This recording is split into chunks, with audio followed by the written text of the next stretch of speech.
Hello, everyone, and welcome back to the Calling Home podcast. I'm your host, Whitney Goodman. I am really excited about the episode today, and I want to give a couple of disclaimers and caveats before we dive into it. So, today on the show, I am joined by Kate Gray, and you might know her as Codependency Kate on TikTok and Instagram. Kate is a licensed marriage and family therapist who also does a lot of content around estrangement, particularly adult child and parent estrangement. And we met just through our involvement in creating content in this space. And I really enjoy Kate's perspective. And I think that she has done a lot to help people dealing with this issue.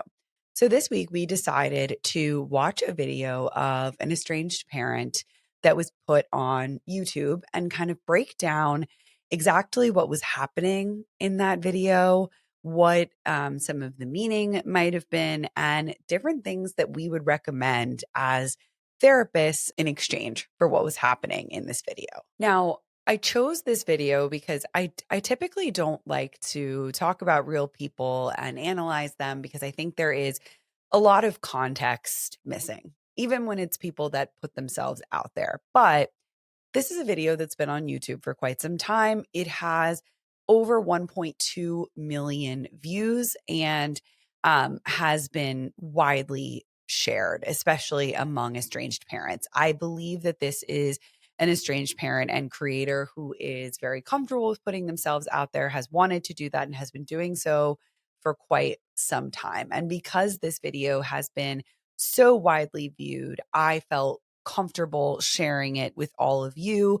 I don't believe that we are putting something out there that hasn't already garnered a ton of attention and maybe has already been seen by all of you.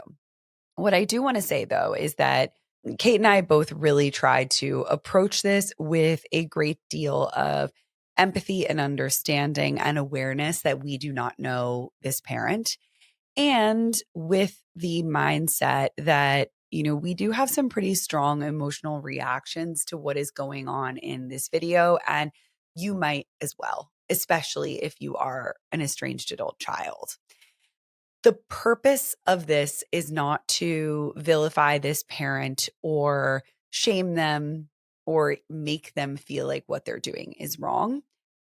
The purpose is to look at what are some very typical patterns that seem to come up in these types of videos or discussions between adult children and their parents, and how can we look at them in a different way, learn from them, and find a new way to move forward.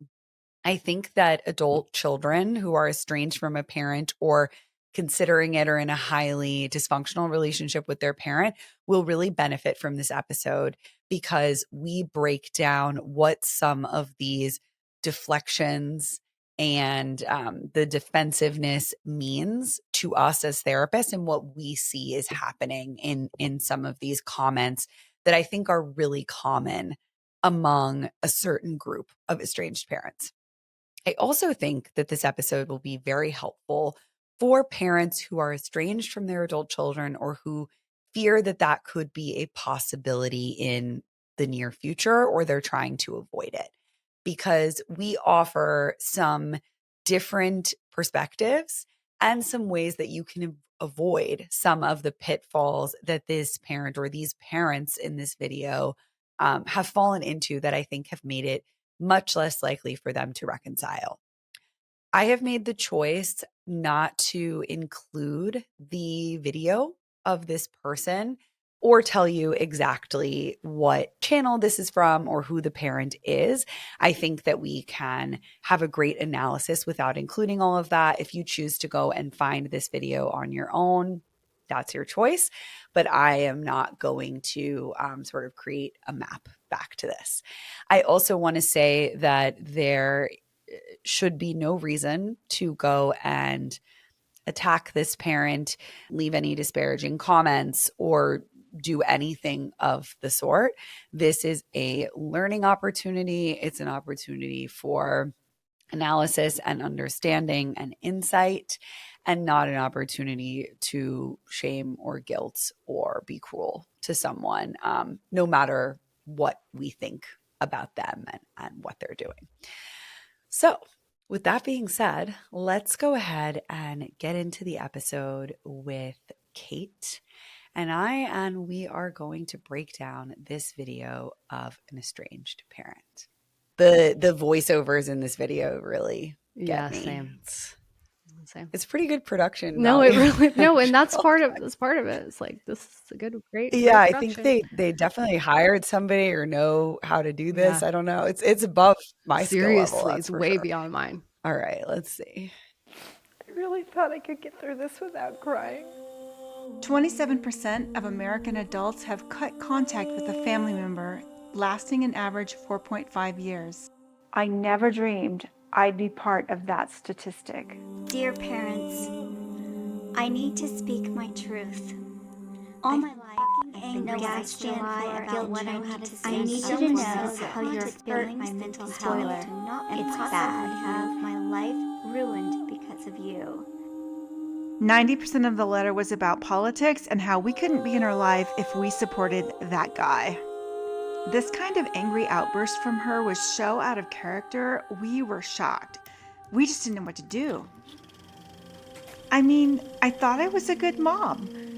Not perfect, but pretty good.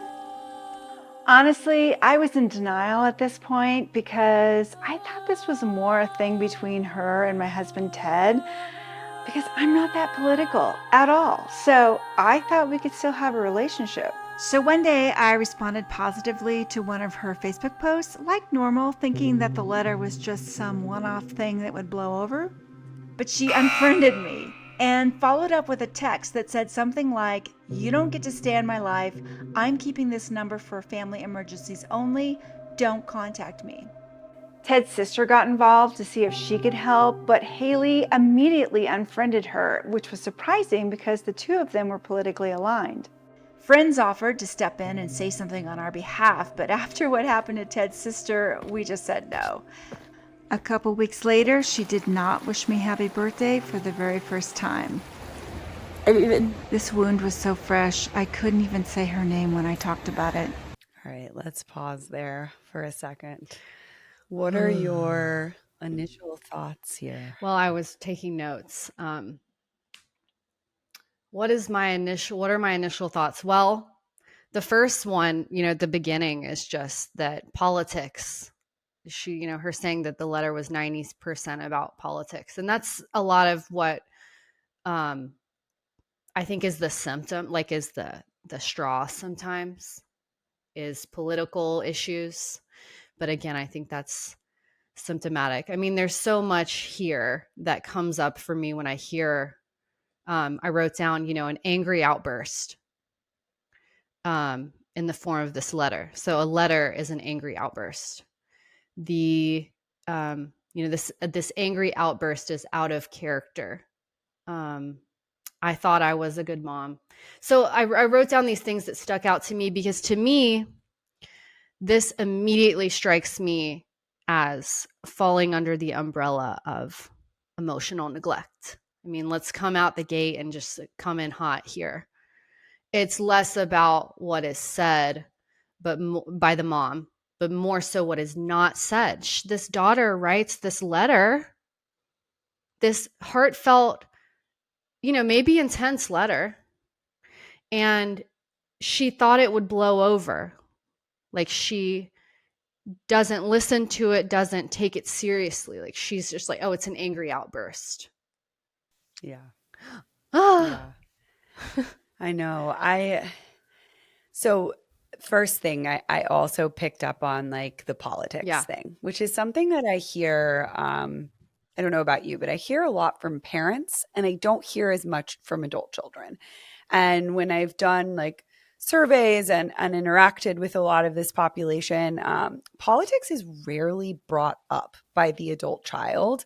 It's typically, like you said, some kind of symptom, right? That's a thing that there may be, the behavior is like being channeled through, and they're saying like, I don't like how you talk about politics. I don't like the way you treat me because of politics, but it's rarely like the thing, Right. often like the straw that broke the camel's back. The timing of this video is interesting because it's like 2 years old. So I guess maybe was around the time of leading up to the election, based on kind of how she's talking. I also find it so fascinating when parents share their children's names publicly like this. To me, that's really symbolic, right? Of like, I don't really care about protecting this. And when I think about parents being like in the role of protector, I mean, that's how I see myself as a mother. That like that to me just sort of speaks to a larger dynamic, right? I don't know if that brings up the same thing for you. Oh yeah.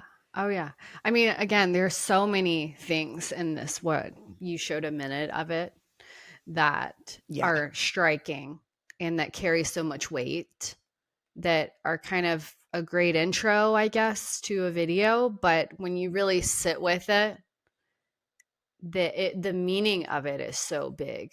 The name, that's a betrayal. Oof. Yeah. Well, and just like zooming out of this whole thing. So the title of the video, My Daughter Stopped Talking to Me, and she's made this into a video. Like, her daughter directly addressing her in a letter, and the mom not addressing it back. And years later, however long this time has elapsed before she made this video, then she makes a video. It's so dismissive and invalidating. And it's almost like the silent treatment. It's almost like, this was an angry outburst. You're having a tantrum. This will blow over. You'll get over it. I was a good mom.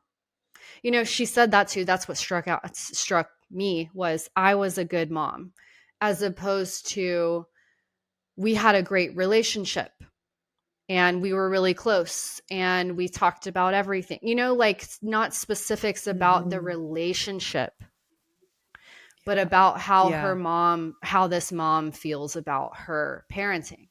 Like it's a separate thing. Like it's like her daughter is not a person. They had a relationship kind of thing. Yeah. Yeah. 100%. And something I always find so like interesting too is when someone says it was a letter that was 90% about politics, but they don't share anything to back that up. Like if those were parts of the letter that she had being read in that voiceover, none of that was about politics. It was like, I think she threw in some words like gaslighting and things like that. Yeah. But yeah, if that really was what it was, I think you would share that, right? And what was the other 10%? If it was 90% politics, that I find that kind of to be like disingenuous. Sometimes I feel like people are not telling the full story when it's presented that way. 100%. Yeah. And so what was actually said versus what you took away from it. 90%. I really doubt that. Yeah. I really doubt it. And if politics were referenced, it was probably in the context of other things. Context is typically missing a lot of the times in these. And I think we'll see a theme of that as we continue. I'm going to play a little bit more of the video. I've even had some people really close to me decide to move on from me. And that's the hardest of all. In November, I texted her that we were going to Montana to see her sister for Thanksgiving and that she was warmly invited, but if we didn't hear back, we'd assume she wasn't interested. Silence. In December, I texted Merry Christmas and told her that we loved her. Silence. So that winter, I emailed her a few times, mostly personal development stuff that I thought she'd be interested in. More silence. Around this time, I started watching videos on estrangement to see if I could figure out what was going on. I did it intermittently because I think I was still in denial thinking she would just come back in time. And it seemed appropriate to reach out occasionally to let her know I loved her, because that's what moms are supposed to do, right? I mean, I tried to maintain contact. She shut that down. The longer this went on, the more real it began to feel, and there was just this cauldron of emotions, horrible emotions, shock and shame, anger, denial, sadness, depression, betrayal. It was so hard to process. I joined some parental estrangement groups on Facebook to see how other parents were coping, and while it was nice to know that I wasn't alone, I could not spend too much time there because it was all the same misery that I felt. So horribly sad and depressing. There were just broken hearts everywhere. I could not face all that pain. Sadly, at one point, I had to text her to let her know Grandpa died, Ted's dad. She'd had a good relationship with him. I was very matter of fact about it. He died. There's a memorial. Here's the Zoom link. This was still during COVID. She did attend, to her credit. We were glad to see her there, although we didn't see her there. She didn't have her camera on and she didn't say anything. She was there. Okay. I want to know your thoughts on her attempts to reach out. We see this a lot, of these attempts to reach out around holidays and birthdays, and that and that as a measure of the quality of the relationship from the parent's point of view. So again, it goes, I think, so this is so much about what's not happening as it is, what's happened. Because again, if you don't have this context, if you don't have this understanding of estrangement, if you haven't been through it, if you haven't worked with it, if you haven't sat with it or really understood it, then I think it would be really easy to say, well, she's reaching out, she's reaching out. But again, it's more about what is not being said in between. That's the neglect of it. And that word can be tough for estranged parents to hear because they think it's intentional. They're like, they think of neglect as like malnourished kids. They don't understand emotional neglect. But to me, that's what strikes me is, okay, you're still in your world about this issue. You're not in your daughter's world. You have not once kind of paused to consider that. And she wrote this huge letter to you. And again, you're sending her self-help stuff like affirmations, or just like, what are you doing? You're texting her happy birthday. What are you doing? Like, you're not sitting with what is happening, like reality, emotional reality. And it's just a process. It's like the neglect of it is so heavy to me and weighted, because it's, again, not about what she's doing. It's not about these kind of breadcrumbs of, my dentist wishes me a happy birthday. Like, I get a letter every year. It's not a gesture. Like it's so much bigger. So it's, again, not about those little things, but so much to me about what is not happening in between. 100%. And I think that's such a perfect way of phrasing the neglect, is that it's about what isn't there. And I think that's why it's so hard for parents to understand this, because they're like, look, I'm being nice. I'm sending a message. I'm doing something that's socially considered to be good. This is what I was taught to do. It's what I'm supposed to do. And when you can't see that you're doing something quote unquote bad, I think it's very hard to find like what's missing there. But I will say for this mother, she makes it very, very clear that feeling any type of feelings is very difficult for her. Well, she can't do it. Well, you mean people's negative feelings towards her, or do you mean her own negative feelings? Or just about estrangement in general? Like the way she talks about these experiences of like being in the Facebook group. I just couldn't be there with that pain. And it's like, oh, well, that's probably how you felt reading the letter from your daughter, having any interactions with her. Like she just wants to live up here. No, that's so And true. possible. Like it shows her own process with emotions and how that we know that this plays out with children, with our children. Our own inner stuff plays out with them. And when you can take a step back and say, this really, she deals with her own stuff this way. And it really goes back to, you just made the point, the social part, like this is what people do. She said that in the first clip of, I thought I was a good mom. And then she said in this clip, I texted her happy birthday because isn't that what moms do? There's just such a, this is what you are supposed to do. So I did it. Kind of this, I say this like one-dimensional, like it's one-dimensional. It's cause and effect. Like it's very A to B, B to A. Like that's how is it transactional? I don't know, but that seems to be her reality is this very self-invalidating, but invalidating, intolerant, avoidant point of view. Emotionally neglectful of herself, like really just needing to be like, you have to think about, I think for any parents listening to this and even for adults who are wondering like, why does that make me feel so upset when they're doing something quote unquote nice and normal, in the moment. It's because it's so like not in reality. It's like devoid of any connection. And I think when you see that, you're like, whoa, you really don't get it, because you still think that this is what I want from you or what I need. And you're not connecting with me in any way.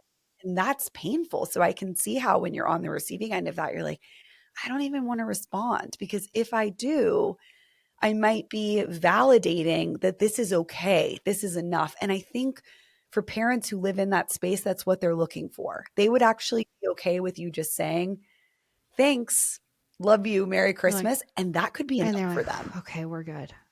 Okay. Yeah. Yeah. No, that's so true. I did a video about this actually recently, and that was my point. Was like, let's talk about the birthday cards. And if you can imagine, it got a lot of different responses, because that was the thing. Like when you get that happy birthday, when you get that Merry Christmas, when we get that we miss you, kind of these vague things that on the surface and in our reality, in our concrete reality, words that we can hear. So like our senses, that's the struggle, is it doesn't align with what we feel. Is like, they're saying this to me. And it's so that it's adult children have such a journey of an inner, like developing their inner world of that doesn't feel good. And that's real to me, that this doesn't feel good. And even though I know that it should, but it doesn't. And sitting with that and that being real and validating yourself, and then, putting this into context and being like, this is why, because it's empty. And it is reflective of the neglect, like these things that should have weight don't, from my own mother, from my own parent. And it's such a grieving process every holiday, every birthday. It's like, oh, here we go. Like they still don't get it. Yeah. And I think like that sending of the birthday card or the gift and stuff is really more of an act of like self-soothing for the parent than it is trying to do something for their child, right? It's like, I just need to do this so I can feel good, so that I can get that reassurance back from you that you took the gift or you said thank you. And I think you have to get in touch with like, what are my motivations for wanting to do this? But if you're like totally detached from your feelings, it's not even possible to. No, that's right. That is the question is, okay, so you want to send a gift. Okay. What need do you have there? Sitting with like exploring that, actually considering that there's something internal for you happening here. Like it's like what you've learned to do, but what is that about? Like, and that's why I think a lot of this, this is just a bigger statement in general. But this is why I think with a lot of estrangement, a lot of estranged parents, just content like we put out there is 1%, because it's going to take someone exploring it with them, like going in with them and them hearing themselves say these things and actually processing this. And so even when they see someone else do that, it's not their process where they can explore themselves. So, all to say that that's the battle here. Yeah, it's hard to watch. I think like at the end of the day, everything we're saying is like with a deep level of like, really, I think I feel sorry when I see people get so stuck right there, because it's like, they're so afraid to go deeper. Like they cannot handle what's on the other side, and you lose so much in the process, like including your relationship with your own children. Oh man, there's such a cost to it. And growth for, a lot of estranged adult children, they, when I say it takes someone exploring their parent, they have taken on that role themselves as therapist, as, teacher, as all compassionate, understanding person. And it's almost like I've described it this way, where like you're the patient on the operating table and you're explaining the surgery to the surgeon that's operating on you. So true. And so you have to be both patient and advocate. And that's the split that happens inside you and that's what prevents us from like fully resting in ourselves, is like having to always be hyper vigilant and explain and protect. So that's the damage that's caused by this whole, part of the damage that's part of this. All right, let's see more of what this mom has to say here. I sent her a text wishing her happy birthday and telling her I loved her. Silence. I was so sad on her birthday. This is a very special day for me too.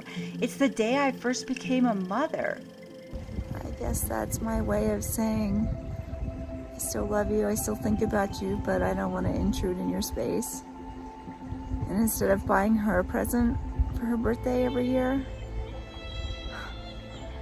it's probably going to sound stupid, but I buy myself a present for Haley's birthday every year.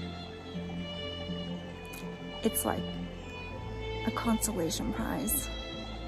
Mother's Day 2021 also passed in silence for the very first time. By now, I had moved from shock and shame into feeling this kind of low-level anger, definitely resentment, and betrayal. My husband may have texted her once or twice that summer, but I did not. On the 1-year anniversary of her angry letter, I emailed my sad letter response. I started off with a story about the time I saved her from choking to death on a candy wrapper when she was a baby, which was probably the worst way to start, but I didn't know. Then I went into the I don't know everything, but I did the best I could reasoning. Then I went on to calmly address some of the points in her letter. I apologized for not being the parent she needed, but I also expressed dismay at her level of intolerance, which I probably shouldn't have done, but I wanted to be honest and basically just wished her the best of everything in life. My birthday passed in silence once again, which is sad because she was the one who always remembered everybody's birthdays in the family, even my dad's, who she hardly knew. Around this time, we discovered her TikTok, which I have to confess was strange and difficult to digest because she does a lot of exotic cosplay. And I couldn't help myself. I binge watched a bunch of them, then combed through all the comments looking for any mention of us. I was pretty annoyed at being relegated to the status of random internet viewer, but I was glad that I could see her. In November, my husband and I caught the super nasty Delta version of COVID. It was truly awful for me, but way, way worse for Ted. We're talking hospitals, paramedics. It got so bad, I texted her. I told her that she should call Daddy-O because he had COVID and he wasn't doing well at all. He was really struggling and it was scary. She did call, which was a miracle. But apparently she was almost like an automaton, dead inside. I don't know, kind of like a robot. I mean, Ted really appreciated the call. Don't get me wrong, really appreciated that call. It meant so much to him. But it was also like she wasn't all there. It was very strange. Ted texted her after he recovered to thank her for calling, but she didn't respond. My dad died on Christmas Day, but I didn't bother to tell Haley because she didn't really know him. He was a sweet guy, but kind of an odd duck living in his own world. But he was my dad, and it was really hard to watch him die. Okay. I have so many thoughts. Wait, you about start. that You part start. of the video. Oh my gosh. The birthday thing really, the first time I listened to this, my jaw like dropped at that part because I really think it's such a good example of sort of like self-victimization in a way of like, now her birthday is my birthday and it's so sad for me and I need to get myself a gift. And I don't know, I was just like, wow, you really cannot put yourself in your child's shoes. And it sort of gave me this insight into maybe what it would feel like to have a person who thought that way as a mother, a little bit like, oh, it's my day too. And like, I'm pregnant with my third child. Like I have given birth. I understand like it's a big day, but it's also, it's my kid's birthday, you know? And like, it's not mine. I don't know. What did you feel when you saw that? It like the mother part of me felt so like, oh, I don't know. Yeah. Well, I will say in the middle of that, I like kind of caught myself dissociating about it.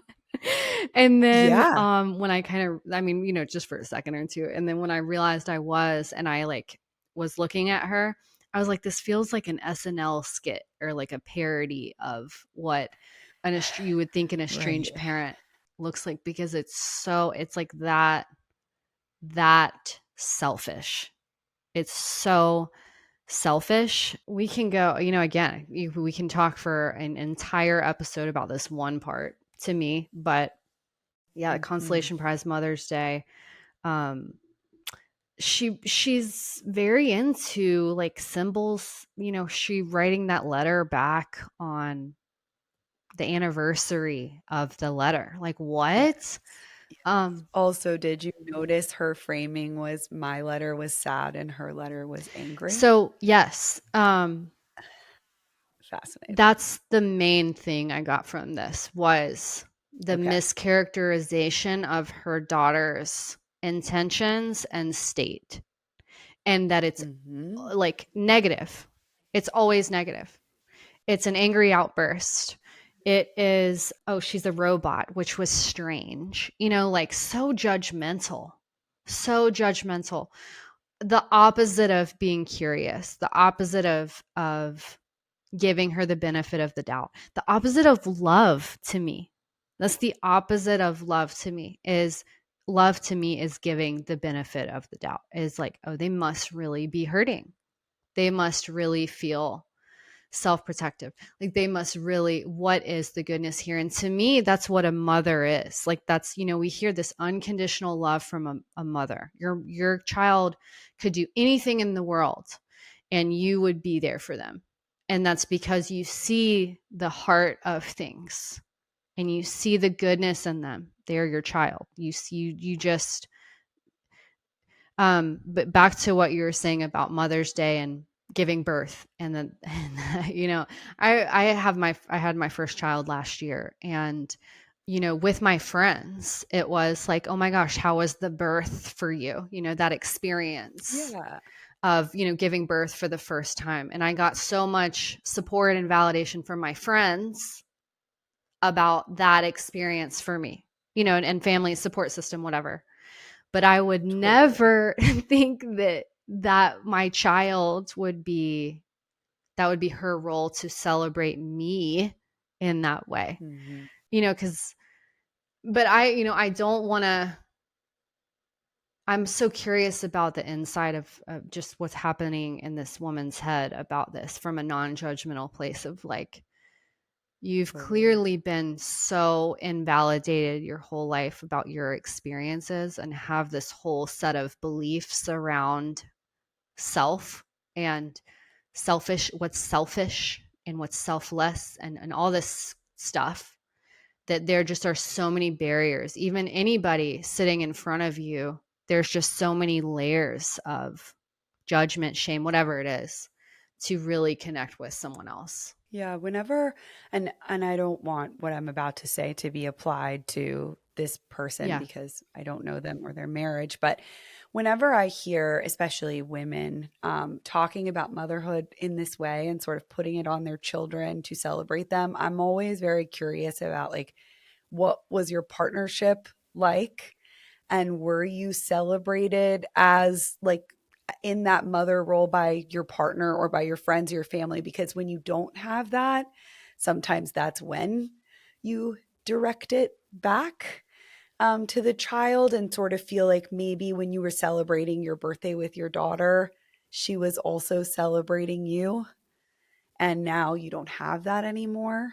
And that's very hard. And I think for parents who don't have that in another adult peer-to-peer relationship, it can get like be slippery slope to do that with your 100%. Kid. Yeah. Well, and she said it in this part, I think, like how Mother's Day was the hardest. She, for the first time ever, wasn't wished a happy Mother's Day. And I, being a family systems person like you, zooming out and looking at this issue in context, I mean, I think majority of the time, I like to say always, because I think going from a 100% point of view can really make you look, but I 100% of the time think it's a marital thing. I mean, or a peer thing. There is an issue in your own family system. There's an issue in your own marriage and friendship, your own systems with other adults, that this is something you're not getting. And she actually said this in the first clip, and she didn't ever elaborate on it. I wrote it down. She said that she had lost some other people in her life at the same time. And so I was wondering if she was just talking about politics related things or what. But anyway, that was just interesting. Yeah, she also refers to her father like intermittently, and it sounds like they didn't have a relationship. It sounds like she was estranged from her father. I don't know if she called it that or if he didn't have a relationship with her, but she says a few times like that her daughter didn't even know her dad. So he was not involved. And I do see that a lot where there will be a parent who doesn't have contact with someone in their family, but they sort of characterize it designate differently. That a valid reason. Right. Oh, yeah. Yeah. Right. But not for their child. The other thing I wanted to point out before we play more, I think you posted about the drama triangle recently. Was that you? So it was reminding me of that when she talked about the types of letters that I view sort of like, if you're angry, you're the perpetrator, right? And then I'm sad, so I get to be the victim. And I think especially when we're talking about women, that's such like distinct knowledge to be like, you're angry and I'm sad. Like we tend to want to comfort the sad woman more than the angry one. Mm-hmm. Yes.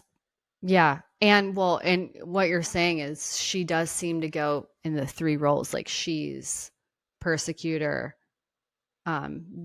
expressing dismay at her intolerance. Like, wow. That's very ironic considering that your daughter wrote you an entire letter that you didn't respond to until a year later. And your daughter is the one that's intolerant. She talked about the story of saving her from choking is the way she started it, which is very like hero-like. It's so interesting. Rescuer role. Yeah. Then Exactly. persecutor role, then sadness victim role. Oh, we associate those emotions with those three roles. Yeah. Yeah. Totally. Mhm. That was like a perfect example of moving through that. Ooh, and just thinking about this from an adult, just the glimpses we're getting into this woman's process, and just, man, I feel so much for her daughter. Oh, Oh, man. 100%. Yeah. And I also can't, I always think about what it would be like to watch this from your parent, knowing it's on the internet and it's being consumed, by the time we're reviewing this video, over 1 million people have seen it. And that's kind of why I feel comfortable talking Right. about it. It's like, obviously this was meant, to be seen, and it's been seen, but I think that's gotta be such a hard feeling. I cannot imagine that, the level of betrayal. Well, but I have, it's probably so normal to her at the same time. Like, I'm sure, Yeah. in these experiences, I've heard a lot from estranged adult children. Like, yeah, it was like, it's like a light bulb moment when they realize, oh yeah, your mom talking about you to other people is not supposed to happen. And Yeah, especially strangers, especially, like a public diary. Like, that's, well, Yeah. and I think that's why, I've made a video kind of directed to estranged parents before. Like, your kids love therapists because their secrets are safe with us, like, not because we're holier than thou, because we have confidentiality laws, but that feels very safe to them. And that is a new experience for them. Yeah, that's very true. All right, I think it gets even more Okay, let's interesting do it. after this part, so let's keep going. And the one gift that you get out of that typically is that it makes you realize how short and precious life is. And I'm older. I'm in my 50s. I mean, mortality is right there. When you're a kid, you look at your parents like this big, all-knowing people, and then when you get to be an adult, you realize, oh my God, they're flawed. And there's a breakaway period where you break away and you're like, get away from me. And then usually there's a period where they come back, and hopefully they will at some point, but just in case they don't, they'll have some videos to watch about who is mom and what did she worry about and what did she think about, and I don't know, maybe nobody cares. So I was grieving for Dad that winter, but also for Haley, who didn't seem to care. I texted her happy birthday and told her that I loved her, which was my only attempt at contact that entire year. Silence. So of course I had to peek at TikTok. I read all her birthday comments, and she seemed to have a lot of fans sending her presents. We have been replaced by fans. I ordered Joshua Coleman's book, Rules of Estrangement, scanned a couple of chapters out of order, including the amends letter section, Which I could not stomach because it required far too much contrition. Like, it's all the parents' fault. We had no contact. I threw myself into a new YouTube channel and took a month-long camping trip around the US. After my dad dying and losing Haley, I just needed to get out and start living my own dreams now before it's too late. I brought the Coleman book with me on this adventure, but I didn't read it. I was still low-level bitter and resentful over being ghosted. On my birthday, which passed again in silence, I went for a hike. And 2 years later, she's still not talking to me. Can't make her love me. I can't make her want to talk to me. I can't make her call. I can't make her do anything. So I'm just trying to cope. I never in a million years imagined that I would have a daughter who would just cut me out of her life. We did the best we could. And we poured a lot of love and resources and time and energy. And she rejected me. And it's hard not to hold a grudge. Admitting that I was angry and holding a grudge was really hard because that's not who I am. I binged on her TikTok again and found some references to us, including a video dedicated to what she'd learned going no contact with her parents. I sat down with Ted and we watched together. You know, I think the thing that I guess irks me, that whole love with strings attached thing, I don't get that. I don't know where that comes from. I don't want to be with people like that. Love is... They love you for who you are, not for who they want you to be. She was tactful, but the comments supporting her decision to dump us were really hard to take. We also learned that she's been diagnosed with ADHD and high-functioning autism, which was news to us. You know, maybe that explains some of her behavior. We never knew. If we had seen it, we would have taken her to doctors, but we didn't see it. She seemed like a normal kid to us. She doesn't even care how we feel. She doesn't care if we're struggling with this issue. She doesn't care if we're alive or dead. I mean, she doesn't really know. I don't hear any, I'm really sorry. There's nothing there. There's just, I had a mental problem. Sorry. She didn't care. She doesn't care still. I'm sorry, Katie. I'm just very upset. I really thought we did our best. Okay. Goodness. There's a lot I'm there. becoming very intolerant to the birthday references. I'm like, okay, we get it. We get it about your birthday. Yeah. Yeah. The first thing I want to say is that any parent listening to this, if you received a letter detailing why your adult child is upset with you, they did not ghost you.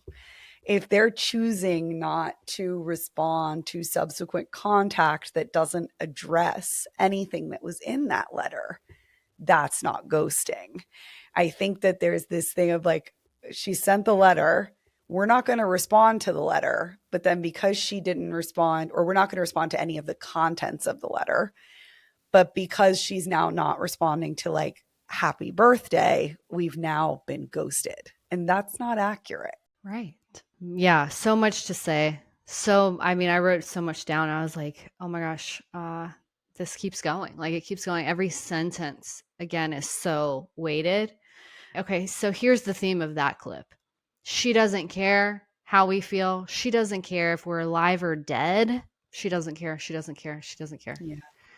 And again, a total lack of putting themselves in her shoes, demonizing her intentions. I mean, something else. So I don't know if you want to add to that, but there was something else that really struck me about what the mom said. She said it was really hard for me to admit that I was angry and that I held a grudge because that's not who I am.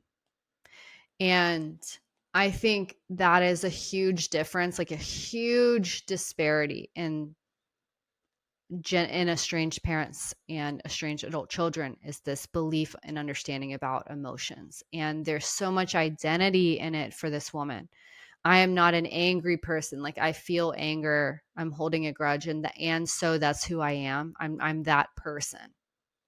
As opposed to emotions being this free flowing thing, data that's supposed to tell you about your environment and yourself and the meaning you make of things. And it's just this like wealth of gold mine of information to connect to the people around you and your environment. And so that was really striking to me because that's so much of an educational piece of working with adult children is the value of anger. And to me, it also shows, going back to this woman's, like, when it comes to her own relationships in her marriage, in her family of origin, and her friendships, anger being so invalidated, dismissed, and thus suppressed, so that gets passed down. It just makes me think of Haley and her, I don't even want to say her name because I don't want to like further betray, add to this, but her upbringing with anger and how gaslit and, just the invalidating her environment was, it must have, just created so much internal conflict. Yeah. I totally agree with you. And I think the mother mentioned her father and described him in such an interesting way, right? Of like, he was kind of just an odd bird in his own world, which to me is like code for emotional neglect. When you say that your parent lived in their own world, they were very aloof. Like, I think those are old descriptors of that behavior, at least generationally. It does not seem like they had a close relationship. And I find that that can be such a barrier that for these parents, in order to address what is going on with their own child, they have to they have to look at and feel what happened between them and their parent. And they're so unwilling to do that because it's so painful that they'd rather just be like, oh, he was kind of weird and aloof, rather than being like you to have a parent like that who clearly never met your children, who lived in his own world. Like, I imagine that was very hard for this woman. It seemed like she was grieving him, but not really in the same way that she spoke about her father-in-law's death. Right. At all. Well, I was going to ask you this question because that goes to what she said after that, which was, I realized, you grow up and you're mad at your parents, and then you realize they're not perfect and you realize they're flawed. I've heard that from so many estranged parents online. We hear that. I mean, that's resoundingly, like, even if you point out something so clearly, it's that reflexive, well, we're not perfect. Well, my parents did way worse. Or it's, and so I'm curious what you make of that.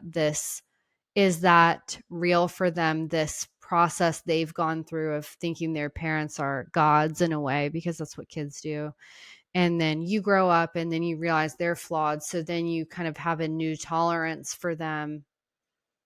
And kids these days just don't go through that process, or they, what's your point of view on that specific phrase that they say? Yeah, so something else, I guess, that stood out to me to tie into that piece was that she said, like, you pull away and then you come back.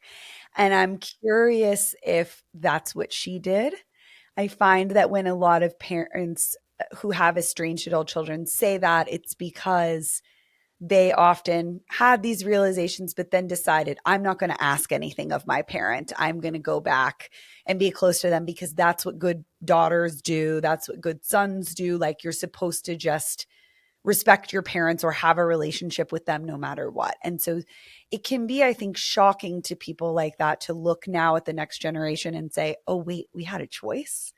Like, I didn't have to do that, or I expected you to just do what I did. Especially if you see your children as, extensions of you and not as their own people.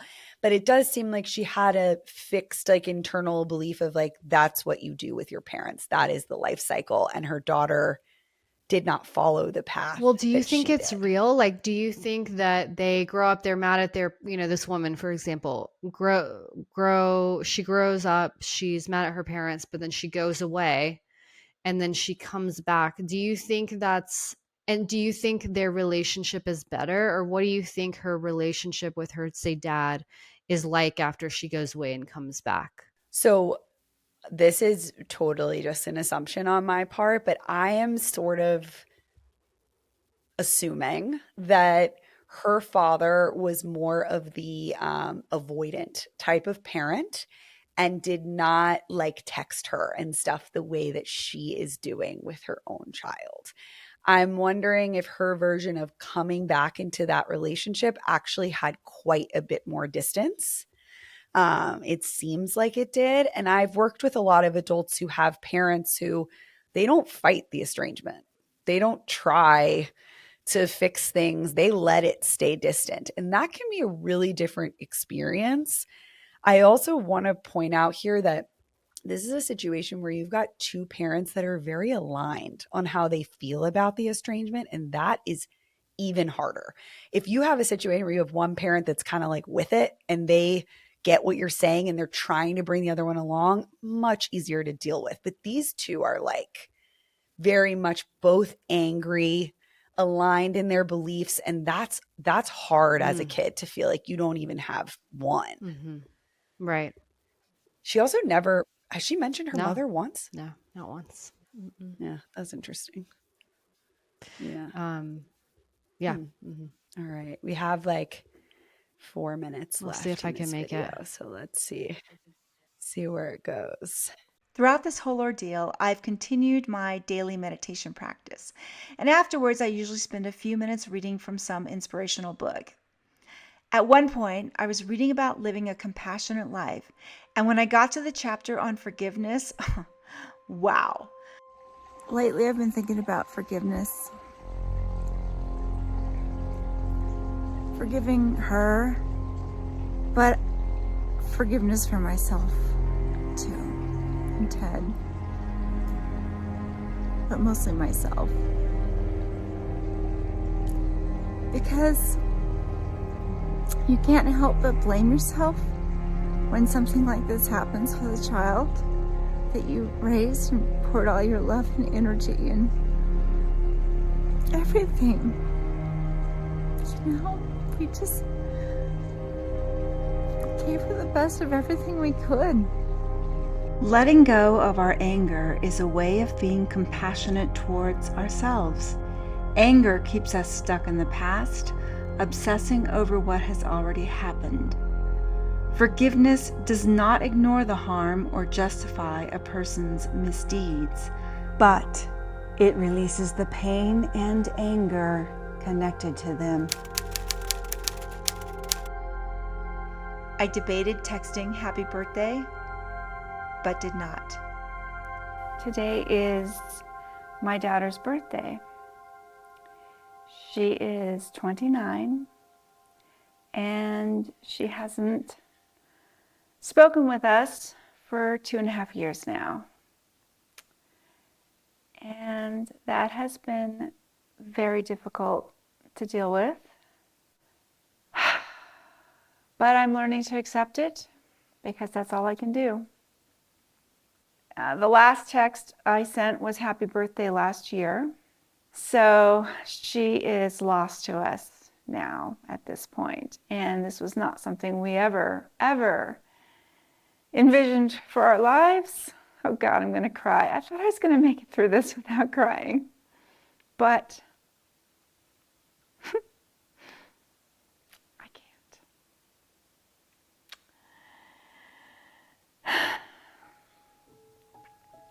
It's like she's dead, but she's not. And I'm grateful that she's not. And I am grateful that she's on social media somewhere. If I feel the need to go see her, I can see her. So, happy birthday, Haley. I wish you all the best in what you're doing. I admire that you're following your dreams and you're doing what you believe is right.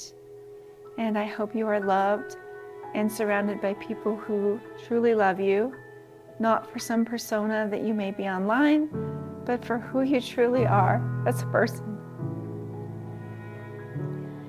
And I know you're a kind soul with a really big heart, with so much love to give. And so I hope you find a place to express that love and find someone's who appreciate that love and reflect it back to you. I wish you health and happiness to just live your best life.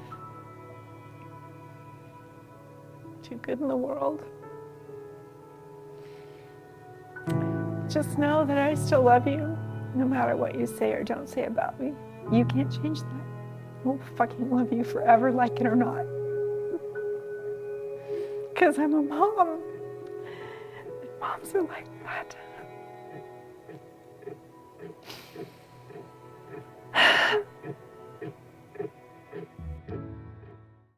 Okay.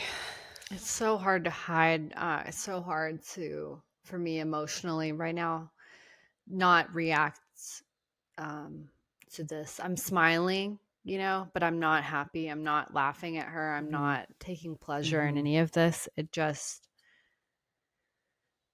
so much, so much. It is. I found myself like, again, I don't know why it's such a stronger reaction almost to that like last minute and a half of the video. And it's probably because she's so visibly emotional. And I think there's this feeling sometimes like in this space of like, you have to pick sides or one person is right and one person is wrong. And really what I see here is like a mother who is in undeniable amount of pain, but is getting in her own way so much and is like upset about the wrong things.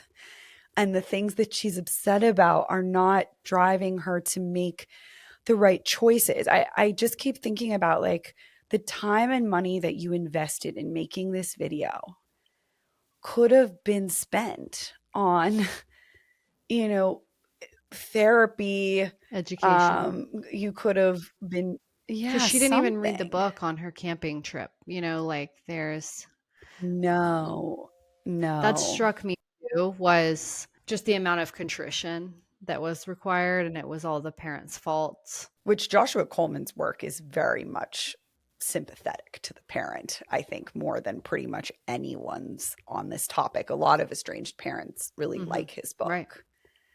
So that is surprising to me that even that was hard. And going back to what you just said about how she's getting in her own way, it makes me so curious about the relationships she's in with other people, other parents. I've had a couple comments recently that struck me that are like, because I work with adult children that are actively parenting, about how breaking cycles and, you've inherited some of this stuff. Let's fix it. I've heard so much, from these parents that are estranged from their parents, that they're like, it's so easy to get sympathy when you're a parent and you do something wrong. Like, and you are talking about, I've been yelling at my kids. Like someone commented and they were like, even my therapist was like, it's okay. We all, yell sometimes, in attempts to validate, Yeah. they validate the invalid, yelling at your kids. And so I'm curious about this woman's relationships because, it's there in my world, in my belief system, it's people around you's responsibility to sit with you and be truthful to you. Like, hey, let's just take a look at this. Like, let's take a look. And going further than that, there's so much. She's such a passive parent. Like she's so passive about it. Like, when my daughter's struggling, I just kind of, I meditate every day and then I read an inspirational book. So it's like, but you're not learning anything. Like you said, like you're not taking all this time and energy to actually educate yourself about parenting in general. There's something you can find, something that where you made a mistake, or where, if you're admitting that I'm not perfect. We weren't perfect parents, which I don't know if that was even said, because she said so much, we did the best we could, but there's okay, so you're not perfect. Okay, so what was it then? Let's follow that. Again, that's why it's like with these estranged parents, you have to have someone sitting with them that's a friend or a minister, like whoever, and is helping you actually explore this. That's non-judgmental, but that's truthful. Like, no, let's really go into it, because I believe you that your intentions were good. I believe you that you tried so hard and cared so much and did. I believe you. And what else happened?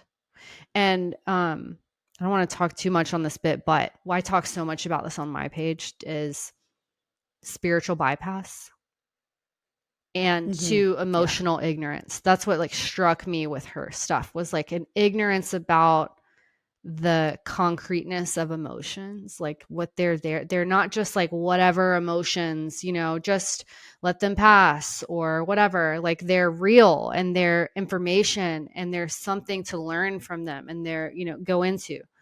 And so there's that missing with her.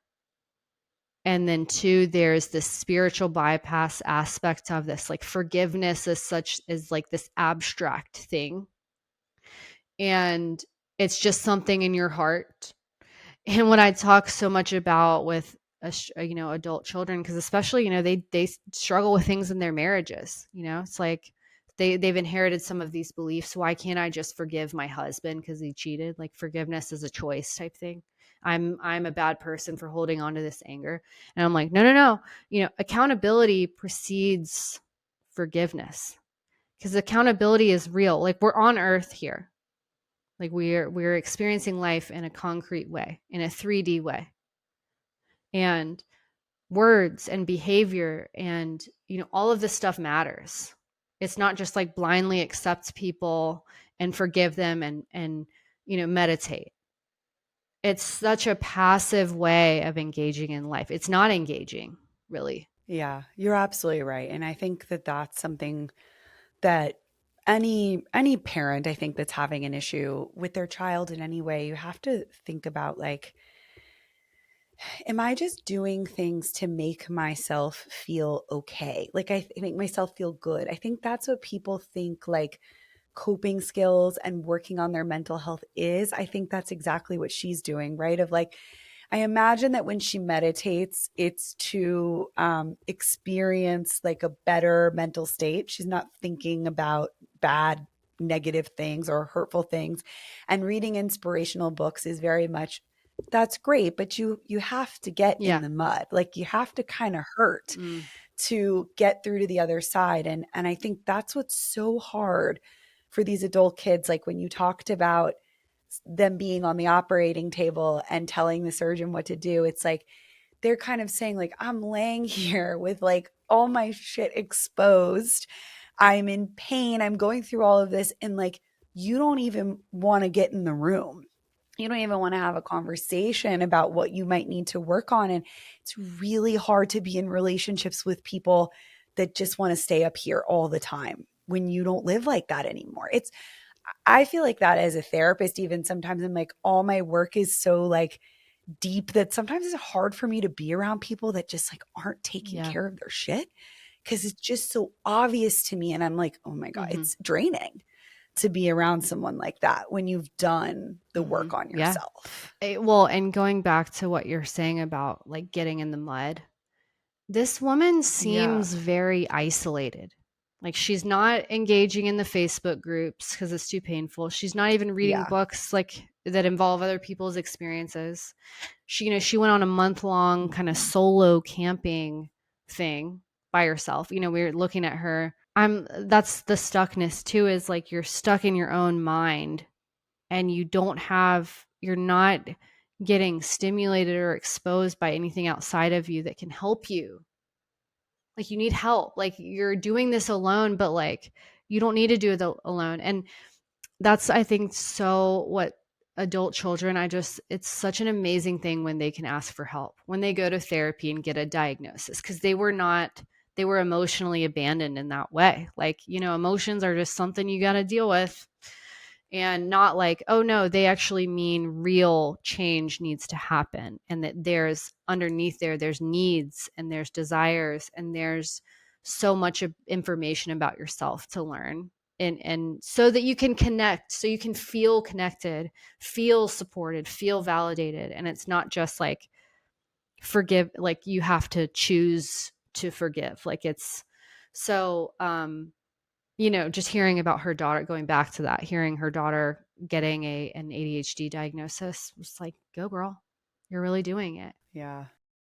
And I think even the way that was described, like, I use that example a lot with how parents can handle these things differently, is like, everybody misses things about their kids. Like, it just happens in life. And some people are way more negligent than others. But I think like it's possible that 20 years ago, we didn't have as much education about these things. We didn't know as much. And you can still say, I'm sorry that I didn't see that. I wish I could have like known and gotten you the help that you need. Like, what can I do for you now? How can I be there for you? I want to learn more about what could be helpful to you. That I think they get so stuck in the shame of like, I missed that and now I'm in trouble, that you can't move past it. And there's a lot of parents that didn't get their kids the right treatment for things or didn't get a diagnosis, and they still have relationships with them. It's not that those parents were perfect. It's never about that. Never about that. Yeah. Yeah. Yeah. Well, and so it makes me think their anger is against the shame. I've like come to realize this before, like their anger is against the shame. Cause I've talked to someone recently who was like, 30 years ago as a new parent, it's just like such an invalidating environment. It's all about the baby. Everybody's asking about the baby. No one cares about your experience. If you have any negative feelings about motherhood in general, they're shut down, dismissed, you're judged so severely, and you don't have an out because you don't have all of this information and awareness like easily accessible via social media. And so what you're fighting against now is what you were fighting, what you suppressed then. And so your fight is against the shame, but that's not from your kid. The shame was from everyone else in your life before. And so the emotion themselves, the anger itself, like, is never wrong. Like it's fixed. It's, you feel angry, sure. But the meaning you're making of it is what is holding you back. Yeah, I so agree. Well, Kate, I could talk to you about this for there's 100 hours of stuff to talk about. I know, right? Like there's still so much more we could say about this, but I hope that this was helpful for everyone that's maybe trying to understand what some of this means, or any estranged parents that might be listening and wondering, how some of this is going to land or how a therapist interprets it. I hope that this was helpful to you, and thank you so much. Anytime. For coming on. I think what you're doing is amazing, and I really admire all the work and success you've had. Thank you. The Calling Home podcast is not engaged in providing therapy services, mental health advice, or other medical advice or services. It is not a substitute for advice from a qualified healthcare provider and does not create any therapist, patient, or other treatment relationship between you and Calling Home or Whitney Goodman. For more information on this, please see Calling Home's terms of service linked in the show notes below.